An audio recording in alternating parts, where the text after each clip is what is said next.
Behold, the winter is past, the rain is over and gone. The flowers appear on the earth, the time of singing has come.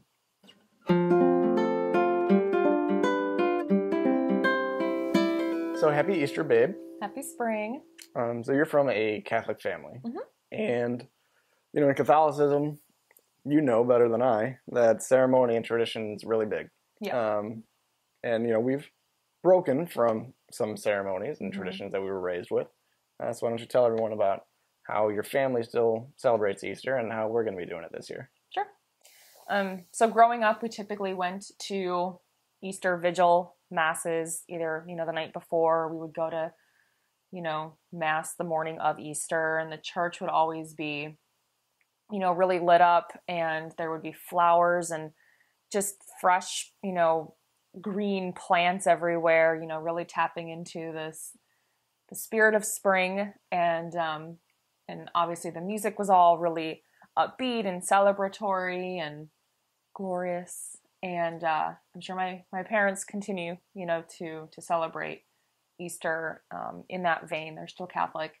But for me, celebrating Easter has really, instead of celebrating Easter, I've morphed into celebrating the entire season of spring.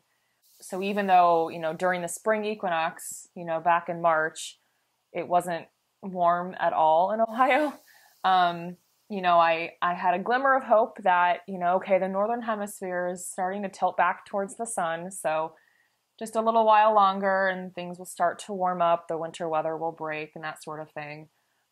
But really, listening to the birds singing in the morning and, seeing the earlier sunrises, seeing buds on trees is just wonderful. And I feel so much better. My mood is markedly improved. Yeah, you're a lot nicer.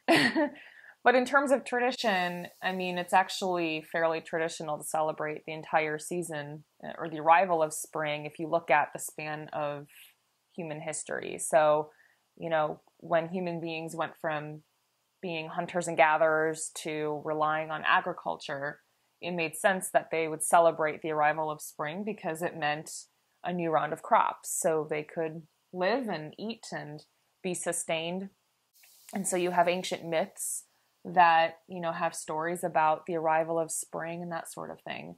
And even the Torah intentionally dates Passover to spring.